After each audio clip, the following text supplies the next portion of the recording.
Hello friends, कैसे हैं आप सभी। मैं आशा करता हूँ कि आप सभी बहुत ही अच्छे होंगे। तो आज का जो हमारा टॉपिक है वो टॉपिक है मैथमेटिकल सिंबल, यानी कि जो गणित के जो चिन्ह होते हैं उसके बारे में मैं आप सभी को आज बताऊंगा। तो चलिए देखते हैं क्या है, क्या क्या सिंबल है वो देखते हैं। पहला है जोड़, जो कि हम सभी लोगों ने क्लास 1 से लेकर जितने आगे तक पढ़ते आए हैं अभी तक सभी क्लास में हम लोगों ने इसका यूज देखा होगा। जैसे कि 3 को 2 को 7 जोड़ने पर कितना होता है 5। तो ये किसका सिंबल है, जोड़ का। इसका हम लोग उपयोग किसी चीज दो चीज को एक साथ करने में करते हैं।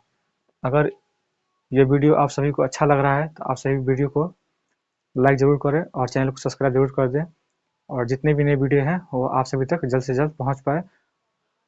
और ये क्लास जो है वो क्लास 6 से लेकर या कहें तो क्लास 1 से लेकर जितने भी आगे तक के स्टूडेंट हैं, बहुत सारे स्टूडेंट को ये सिंबल नहीं पता रहता है, तो उन सभी के लिए वीडियो महत्वपूर्ण होने वाला है। वीडियो को स्किप बिल्कुल भी ना करें।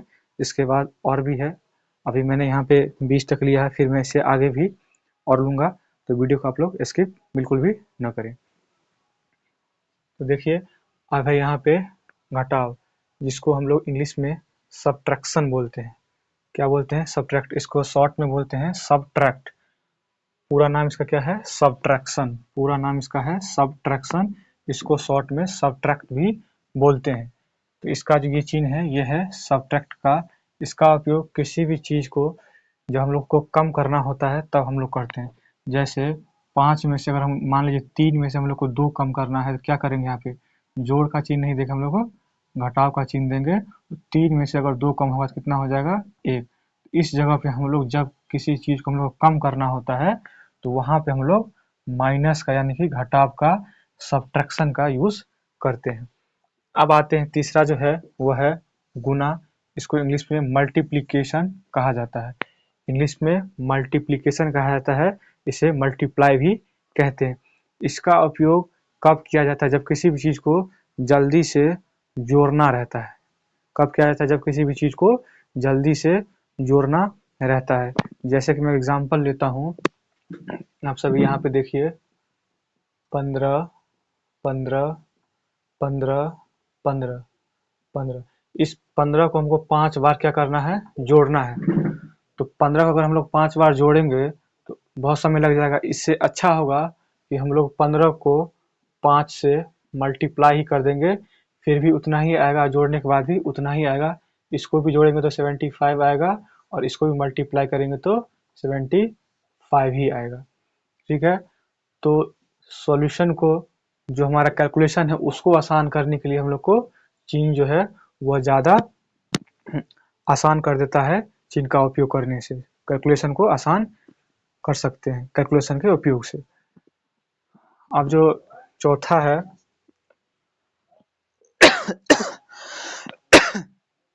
अब जो हमारा चौथा है वो है भाग, जिसे हम लोग डिवीजन क्या बोलते हैं? डिवीजन। इसको डिवाइड भी बोलते हैं, डिवाइड। तो ये हमारा डिवाइड का चिन्ह है। अब देखिए डिवाइड का उपयोग कहाँ किया जाता है? डिवाइड का उपयोग कहाँ किया जाता है? तो जैसे कि मान लीजिए ये 80 है। 80 में से अगर हम लोग को बोल दिया जाए 4 बार जो है वो 16 16 माइनस करना है। सॉरी 5 बार, 5 बार जो है हम लोग को 16 16 माइनस करना है। तो कितना बचेगा? तो उस टाइम क्या करेंगे? अगर हम लोग 16 में से 80 में से फिर 16 घटाएंगे, फिर जो 64 बचेगा उसमें से फिर 16 घटाएंगे, फिर जो बचेगा 48 उसमें से 16 घटाएंगे, तो एक लेंदी प्रोसेस हो जाएगा। तब जाके हम लोग को पता चलेगा कितना उसमें बच पाया है। लेकिन ये जो डिवीजन, ये जो भाग है, इसके उपयोग से हम लोग सीधे है 80 को 16 कितनी बार घटाना है? 5 बार। तो सीधे इससे भागा दे देंगे, 16 पंचे 80। सीधे हम लोग 16 से भाग दे देंगे 80 में, 16 पंचे 80, यानी कितना बच जाएगा?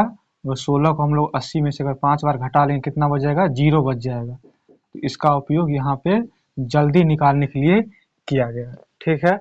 और सिंबल का यही उपयोग है, यही इसका मुख्य काम है, फंडामेंटल इसका ड्यूटीज यही है। अब आते हैं, ये जो है 5वां नंबर इक्वल यानी कि बराबर। ये बराबर जो है यहाँ इसका इंग्लिश होता है इक्वल। तो इक्वल का साइन देखिए पहले कैसे लिखा हुआ है, ये इक्वल का साइन है।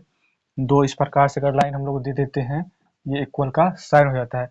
अब इसका उपयोग कहाँ पे करते हैं, जैसे कि बताता हूँ यहाँ पे भी आप लोग को सिर्फ बहुत ही डेडिकेटेड होकर इस वीडियो को देखना है और पढ़ाई को करना है। अगर आप किसी भी चीज़ में डेडिकेटेड नहीं रह पाते हैं तो फिर वह चीज़ आप लोग के माइंड से निकल जाता है। अभी तो आप लोग समझ जाइएगा, लेकिन फिर वह चीज़ बाद में आप लोग के माइंड से निकल सकता है। तो देखिए, तो ये है बराबर यानी कि इजकल टू, यानी कि इक्वल का जो साइन है यहाँ पे 2 + 1, ये कितना होगा 3 होगा। और यहाँ पे 1 + 2 यानी कि 1 + 2, ये भी कितना होगा 3। तो ये दोनों चीज 3 ही होंगे, लेकिन इसीलिए मैंने यहाँ पे इसको इक्वल से दर्शाया। तो आप सभी इसको इक्वल को समझ चुके हैं। अब हम लोग आते हैं परसेंट पे। किस पे? परसेंट, जिसे परसेंटेज भी बोला जाता है। परसेंटेज यानी कि परसेंट, जिसे प्रतिशत कहते हैं, परसेंट, ये उसका सिंबल है परसेंट का। ये जो है मैंने जो घेर दिया, ये इसका सिंबल है। तो इसका उपयोग कहाँ पे करते हैं? इसका उपयोग हम लोग करते हैं जब मान लीजिए कि कोई कहेगा सॉरी 10 रुपए का 1% कितना होगा, यानी कि 1% कितना होगा। 10 रुपए का 1% कितना होगा, तो उसको क्या करेंगे, 10 रुपए को 100 से, परसेंट का मतलब जो होता है, प्रतिशत का जो मतलब होता है वो मतलब ही 100 होता है। प्रतिशत का मतलब ही 100 होता है। तो यहाँ पे 1% बोला, तो 1 को हम लोग 100 से मल्टीप्लाई करेंगे तो 100 ही आएगा, इसीलिए 10/100, ये कितना हो जाएगा 0.1। 0.1। तो जो 10 रुपए का जो 1% है वो कितना होगा 0.1। इस परसेंट का हम लोग उपयोग प्रतिशत निकालने में करते हैं किसी भी चीज का। अब आते हैं चूंकि, क्या लिखा हुआ है चूंकि, जिसको इंग्लिश में सिंस बोला जाता है, ये इसका सिंबल है। जब किसी भी चीज को, जब कहीं अगर हम लोग सवाल बनाते हैं जहाँ पे चूंकि लिखा जाता है, उस जगह पे हम लोग चूंकि नहीं लिखकर समय को बचाने के लिए इस सिंबल का, इस संकेत का हम लोग चिन्ह का प्रयोग करते हैं। इस चिन्ह का हम लोग प्रयोग करते हैं, बस इसका यही मेन यूज है। अब आते हैं, ये जो लिखा हुआ है इसलिए, इसको इंग्लिश में कहा जाता है देयरफॉर।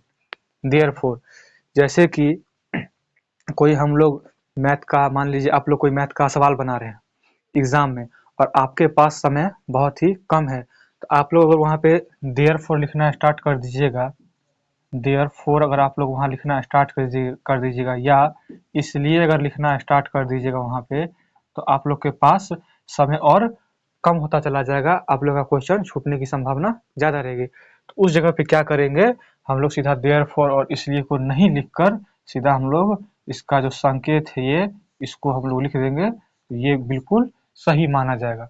इसको भी गलत नहीं माना जाएगा और इसको भी गलत नहीं माना जाएगा। लेकिन हम लोग इसका एग्जाम में अगर समय है तो यूज करेंगे, और समय नहीं है तो हम लोग इसको यूज करेंगे। खासकर मैथ्स का में हम लोग इसका ज्यादा प्रयोग करते हैं, इसीलिए मैंने ये अभी आप सभी को बताया। अब देखिए, अब आता है अनंत। क्या आता है? एक है अनंत, जिसे इनफाइनाइट बोला जाता है। क्या बोला जाता है? इनफाइनाइट बोला जाता है। इनफाइनाइट का मतलब होता है अनंत, यानी कि किसी जिसका कोई अंत ही ना हो, उसको हम लोग इनफाइनाइट बोलते हैं। जैसे कि क्लास 10th में है, एक फार्मूला आता है A1/A2, B1/B2, C1/C2। ये जो है इनफाइनाइट में चला गया, यानी कि जो द्विघातीय समीकरण होगा उसका कोई जो है हल ही नहीं निकलेगा, ये इनफाइनाइट में चला जाएगा, यानी कि उसका जो है अनंत हल निकल जाएगा। तो ये मैंने आप सभी को समझने के लिए बताया है। ये क्लास 10th में है, तो आप हमसे इस चैनल पर आर के क्लासेस चैनल के माध्यम से आप सभी जुड़िए। ये हमारा चैनल का नाम है आर के क्लासेस बाय रविंद्र सर। इस चैनल पे आप सभी जुड़िए और चीज़ों को समझिए हमारे साथ, वो भी बिल्कुल फ्री में। और कुछ दिनों में मैं आप सभी के लिए एक और फैकल्टी बढ़ाने वाला हूँ, तो आप सभी इस चैनल पर जुड़िए। अब देखिए, ये है पाई, जो 10वां है ये पाई। देखिए पाई का ये क्या है, सिंबल है। और जो भी स्टूडेंट 9th 10th में होंगे, जो 8 में भी होंगे, वह भी अच्छे से पाई को पहचानते होंगे, और जो नहीं पहचानते हैं उनके लिए भी वह भी इस चीज को देख ले और पहचान ले, इस सिंबल को, ये पाई है। क्या है ये, पाई है। अब पाई का उपयोग कहाँ पे किया जाता है, तो पाई का जो मेनली उपयोग किया जाता है वो जो है वो क्लास 9 से ज़्यादा इसका उपयोग चालू हो जाता है। उससे छोटे क्लासों में इसका उपयोग ज़्यादा नहीं किया जाता है। सिर्फ 8 क्लास में इसके बारे में इंट्रोडक्शन दिया गया है कि पाई क्या है और पाई का मान कितना होता है, बस इसके बारे में क्लास 8 में बताया गया है। और क्लास 9th में, क्लास 10th में इसका बहुत जगह पे इसका उपयोग है। इसको तो एक चैप्टर के रूप में ही जो है हम लोग को पढ़ना पड़ता है, जो कि वृत्त है, गोला है, इस सब में पढ़ना पड़ता है। तो पाई का मान जो होता है वो आप सभी जान लीजिए। पाई एक क्या है, पाई अपरिमेय संख्या है। थोड़ा मैं एक्स्ट्रा जा रहा हूँ, इसके लिए आप सभी को दिक्कत नहीं करना है। पाई एक अपरिमेय संख्या है। पाई एक अपरिमेय संख्या है। और पाई का मान जो होता है वो 22/7 होता है, 22/7। और कहीं कहीं जो पाई का मान दिया रहता है वह 3.14 दिया रहता है, 3.14 या 3.14 इसमें दिया रहता है। तो जहाँ पे आपको दोनों मान में से जो मान दिया रहेगा उस मान को पुट करना, अगर मान नहीं दिया है तो 22/7 को लेकर कंसीडर करके हम लोग को चलना पड़ता है क्वेश्चन में। अब आते हैं हम लोग 9th, ये जो जो 11 जो है वो है लंब। हम लोग लंब किसे कहते हैं, तो लंब को हम लोग इंग्लिश में क्या कहते हैं, परपेंडिकुलर। लंब को इंग्लिश में परपेंडिकुलर कहा जाता है। और ये जो है परपेंडिकुलर का साइन है। अब मैं परपेंडिकुलर को समझाने के लिए पहले मैं इसको थोड़ा सा इरेज कर लेता हूँ, मिटा देता हूँ। उसके बाद मैं आप सभी को फिर यहाँ पे परपेंडिकुलर का साइन के बारे में समझा रहा हूँ।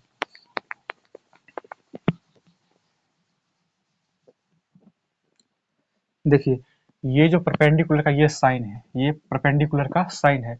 अब देखिए ये जो है ये एक आधार रेखा है।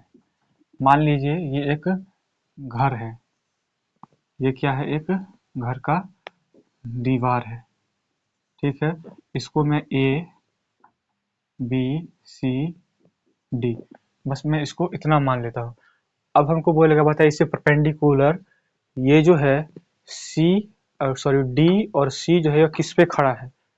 हम बोलेंगे ये जो है A और B पर, ये A और B की लाइन है, इस पे खड़ी है। तो ये जो लाइन जो खड़ी है ना, इसी को हम लोग परपेंडिकुलर बोलते हैं। ये जो लाइन खड़ी है इसी को हम क्या बोलते हैं, परपेंडिकुलर। तो जब जब कभी भी मान लीजिए A B, यहाँ क्या लिखेंगे, लंब है किस पे, सॉरी उल्टा हो गया, DC लंब है किस पे, AB पर, ठीक है।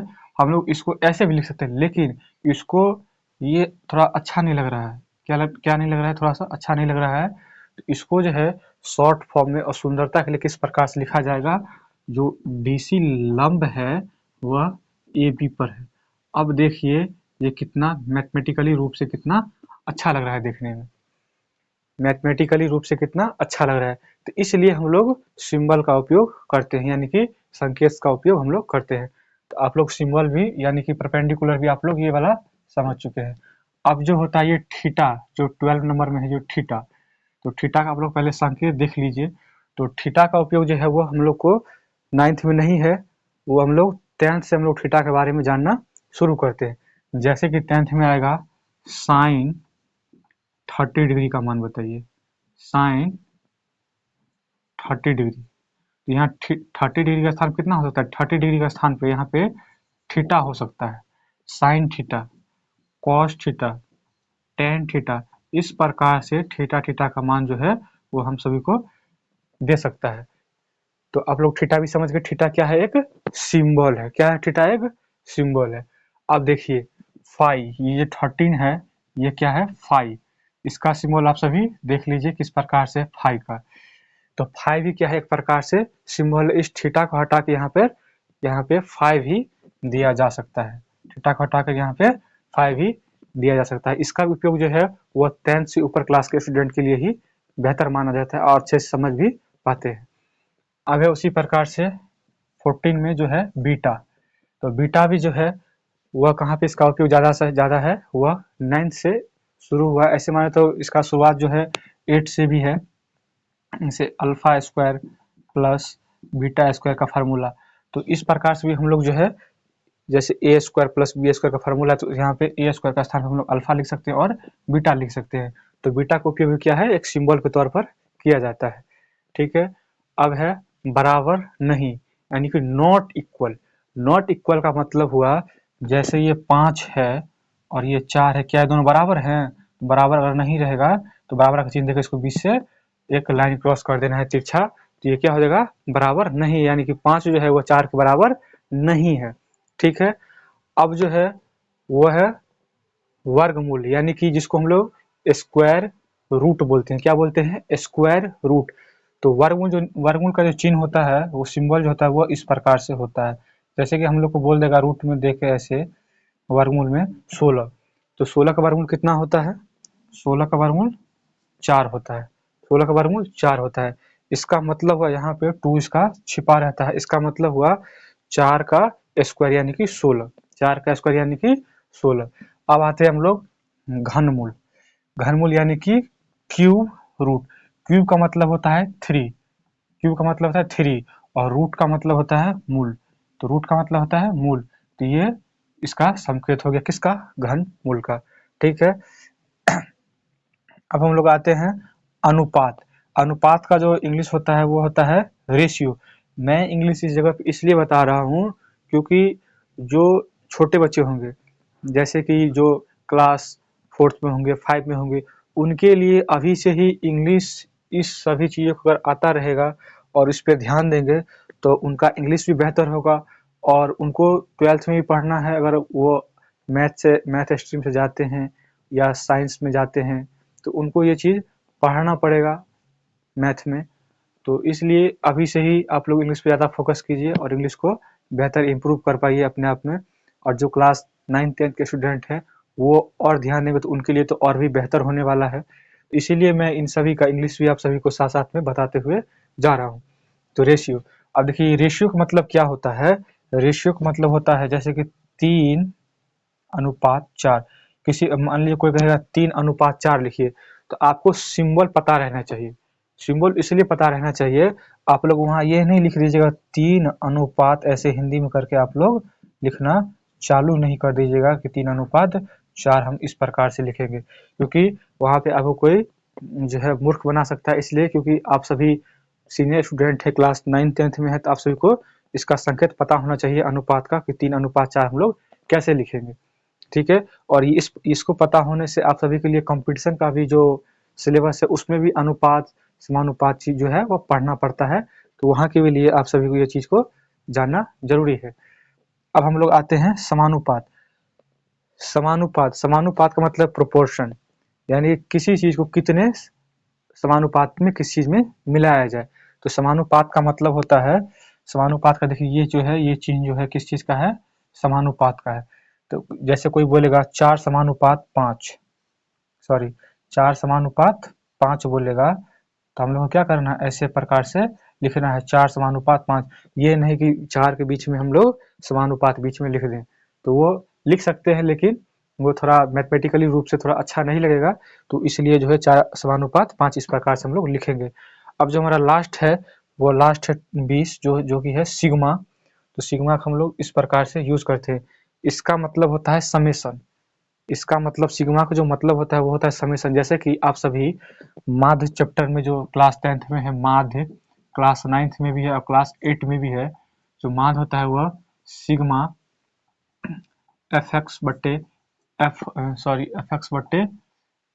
एफ होता है। तो इस सिग्मा का जो मतलब होता है, सिग्मा का मतलब कुल संख्याओं का योग होता है। क्या होता है? सिग्मा का मतलब होता है कुल संख्याओं का योग। तो जितने भी संख्या उसको जोड़ना पड़ता है तो क्या होता है? वो समेशन होता है, यानी कि सिग्मा हो जाता है। ठीक है, तो मैं आशा करता हूँ कि आप सभी यहाँ तक समझ चुके होंगे।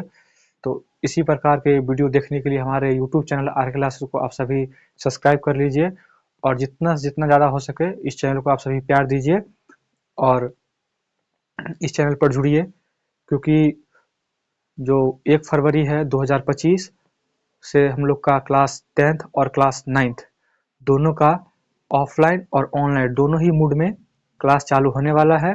और जितने भी ऑफलाइन वाले स्टूडेंट बैठे हुए हैं उनसे भी मैं कहना चाह रहा हूँ कि आप सभी के जितने भी मित्र हैं, दोस्त हैं, सखा हैं, यार हैं, फ्रेंड्स हैं, उन सभी से कह दीजिए कि 1 फरवरी 2025 से आप लोग का ऑफलाइन और ऑनलाइन दोनों ही रूप से क्लास रेगुलर चलने वाला है।